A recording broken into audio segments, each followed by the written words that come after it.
नमस्कार, आप देख रहे हैं जनता जनार्दन न्यूज 24/7। आइए नजर डालते हैं आज की खास खबर पर।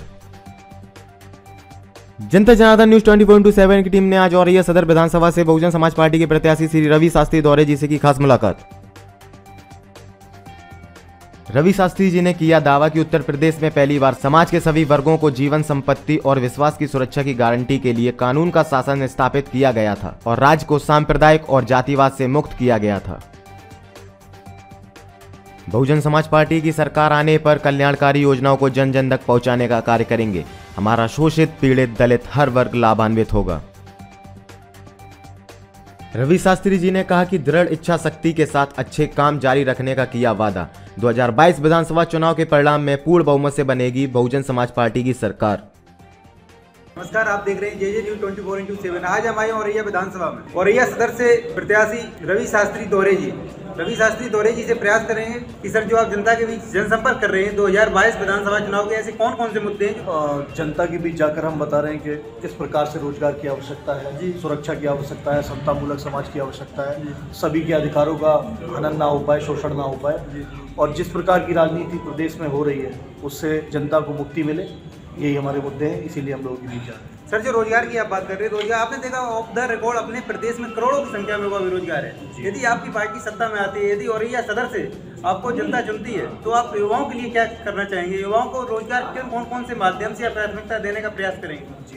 देखिए, रोजगार का मामला ये है कि एक ही भर्ती को 4-4 साल दिखाया जाता है कि भर्ती कर रहे हैं, उसको कई टुकड़ों में बांट दिया जाता है कि अभी फ्री हो रहा है, कोर्ट चला जाता है, मामला पेपर लीक हो जाता है। युवाओं के भविष्य को चौपट कर दिया गया है। उन्हें एक तरीके से रोजगार जिस प्रकार से आज से पहले की सरकारें करती रही, उससे भी अच्छा करने का तरीका जो है वो किया जाएगा।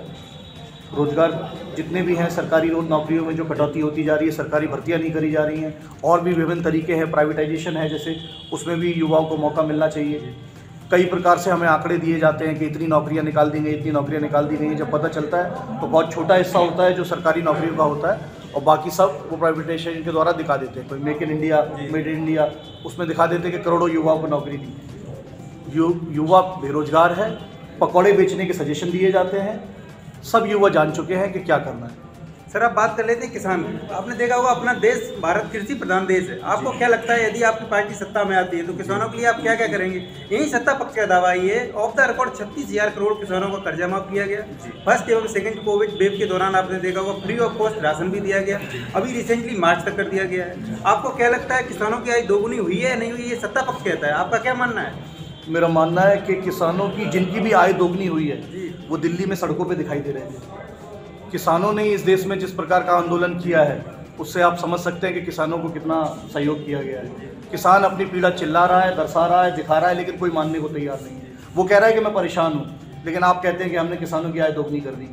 उनकी कोई सुनने वाला नहीं है, इसलिए वो सड़कों पर उतरे। उन्होंने अपना आंदोलन किया, अपनी मांगों को वापस किया।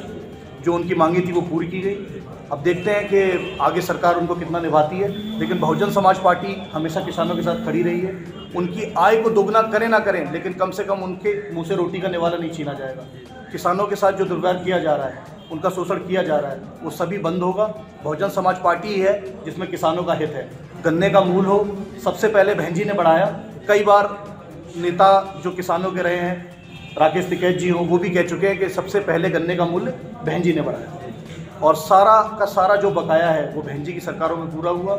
लिखा पढ़ी में इन सरकारों में दिखाया जाता है कि गन्ने का मूल्य उन्हें दिया जा रहा है, लेकिन सच्चाई इससे अलग है। किसान अपनी पीड़ा बता रहा है, कोई सुनने को तैयार नहीं है। तो किसानों का हित केवल बहुजन समाज पार्टी के साथ है। हम सत्ता में आ रहे हैं, पूर्ण बहुमत से आ रहे हैं, और किसानों को उनका हक मिलेगा। रवि शास्त्री जी, आपसे हम ये जानना चाहेंगे, आप युवा भी हैं, शिक्षित भी हैं। सर, यदि आपको औरैया सदर की जनता आपको चुनती है तो युवाओं के लिए आप क्या करना चाहेंगे? शिक्षा के क्षेत्र में आप क्या करेंगे जिससे युवाओं को रोजगार मिले? आपने देखा होगा अपने प्रदेश में करोड़ों की संख्या में युवा बेरोजगार है। इस बारे में आपका क्या मानना है? देखिए, कम से कम पकौड़ों के ठेके तो नहीं बढ़ने देंगे। जितने ठेले बताने की कोशिश की जा रही है कि सब पकौड़े बेचने लगे, युवा केवल पकौड़े बेचने के लिए नहीं है। जब शिक्षा का अधिकार उन्हें प्राप्त हुआ तो उनसे ये नहीं कहा गया था कि आप आगे चल के पकौड़े बेचेंगे। युवकों को रोजगार की आवश्यकता है, वो रोजगार चाह रहे हैं। पढ़े लिखे युवाओं की प्रदेश में कोई कमी नहीं है। सिर्फ ये कह देना कि लोग शिक्षित नहीं हैं या मेरिट में नहीं आ रहे हैं, सच बात यह है कि नौकरियां उपलब्ध नहीं कराई जा रही हैं, रोजगार की कमी है। उन सभी समस्याओं का हल केवल बहुजन समाज पार्टी कर सकती है। हम युवाओं के साथ हैं, और युवाओं का साथ बना रहेगा। रवि शास्त्री जी, आपसे हम ये जानना चाहेंगे, अभी आपने देखा होगा हाल ही 15-20 दिन से राजनीतिक गलियारों में भूचाल सा आया हुआ है। पार्टी विशेष या व्यक्ति विशेष का नाम ना लेते हुए हम आपसे ये जानना चाह रहे हैं, ये लोग जो सब महाभारत का रण चल रहा था, ये चुनावी रण जो चल रहा है, इधर से उधर महारथी गए, ये महारथी ही ट्रांसफर हुए या उनसे जुड़ा हुआ वोट बैंक भी ट्रांसफर हुए, आपका क्या मानना है? देखिए, कानून व्यवस्था कहीं ना कहीं बिगड़ी है, पूरे क्षेत्र में कोलाहल मचा हुआ है, जनता त्राह त्राह कर रही है, उन्हें सही नेतृत्व की जरूरत है, बीएसपी उनके साथ है और हम उनके साथ रहेंगे। रवि शास्त्री, आप बताने का प्रयास करेंगे 10 मार्च 2022 को उत्तर प्रदेश विधानसभा का परिणाम जो आ रहा है, आप अपनी पार्टी को और अपने आप को किस जगह कंपेयर कर रहे हैं? देखिए, इसके बारे में मैं सिर्फ ये कहना चाहूँगा कि बहन जी आ रही हैं, हम लोग वापस आ रहे हैं, सुशासन आ रहा है, बहुजन समाज पार्टी पूर्ण बहुमत के साथ आ रही है। मीडिया में जिस प्रकार से बहुजन समाज पार्टी को नदारद रखा गया, दिखाया नहीं गया, बहन जी की रैली जब से आगरा में हुई है, लोग समझ गए हैं कि दलित अभी भी बहन जी के साथ है और बहुजन समाज पार्टी पूर्ण बहुमत के साथ आ रही है। सर्व समाज का हमें संगठन मिल रहा है, सहयोग मिल रहा है, सभी लोग मिलकर बहुजन समाज पार्टी की सरकार चाहते हैं। तो बहन जी आ रही हैं, आप सभी से मेरा कहना चाहेंगे कि बहुजन समाज पार्टी पूर्ण बहुमत के साथ उत्तर प्रदेश में आ रही है और हम अपनी सरकार बना रहे हैं। रवि शास्त्री जी, आपने देखा होगा हाल ही में इलेक्शन कमीशन ने न्यू कोविड गाइडलाइन के तहत आपने देखा होगा फिजिकल रैलियां में पाबंदी लगा दी है, वर्चुअली रैली पे फोकस किया जा रहा है। आपको सर क्या लग रहा है, आप अपनी विधानसभा की जनता के बीच जनसंपर्क कर रहे हैं, वर्चुअली और फिजिकल में अपने आप को किसमें कंफर्टेबल पा रहे हैं? देखिए, कंफर्ट की बात नहीं है, कोविड एक महामारी है जिसका परिणाम हम लोगों ने देखा, किस प्रकार से राज्य सरकार ने उसका दुरुपयोग किया, कई लोगों की मृत्यु हुई। हमने देखा कि कुत्ते लाशों को खींच रहे हैं, शमशानों में जगह नहीं है। तो कोविड एक सच में महामारी है जिसका पालन करना हमारी भी जिम्मेदारी है, सभी पार्टियों की जिम्मेदारी है। जो भी नए तरीके बताए गए हैं, वर्चुअल हो या फ़ोन के माध्यम हो, डिजिटल मीडिया हो, उसी का प्रयोग कर रहे हैं। छोटे छोटे दल बनाकर 5-5 लोगों की टुकड़ियाँ बनाकर लोगों से मिल रहे हैं और लोगों में अपना जनधर्म पैदा कर रहे हैं। सर, आपसे एक अंतिम प्रश्न मेरा ये है सर, ये आप बताने का प्रयास करेंगे, यदि आपको औरैया सदर की विधानसभा की जनता आपको चुनती है तो युवाओं के लिए आपने युवाओं के लिए आपका फोकस किस प्रकार पर होगा? युवाओं के लिए आप रोजगार दिलवाने के लिए आपने कुछ सोच रखा है या नहीं? बिल्कुल बिल्कुल। देखिए, युवाओं को जो रोजगार चाहिए, सबसे पहले तो सरकारी नौकरियों में जो समस्याएं पैदा हुई हैं, कभी पेपर लीक हो जाता है, टेट का पेपर एक दिन में 4 बार लीक हो जाता है, अगले पेपर की तैयारी करते हैं उससे पहले पेपर लीक हो जाता है। तो जो पकौड़ा रूपी उन्हें वादा किया जा रहा है कि इस बार भर्ती सही होगी, इस बार भर्ती सही होगी, पहले तो इन समस्याओं को ख़त्म करेंगे। जब तक युवाओं को विश्वास नहीं होगा कि ये जो भर्तियाँ हो रही हैं निष्पक्ष हो रही हैं, तब तक समाज में युवा किसी भी प्रकार का रोजगार प्राप्त नहीं कर पाएगा।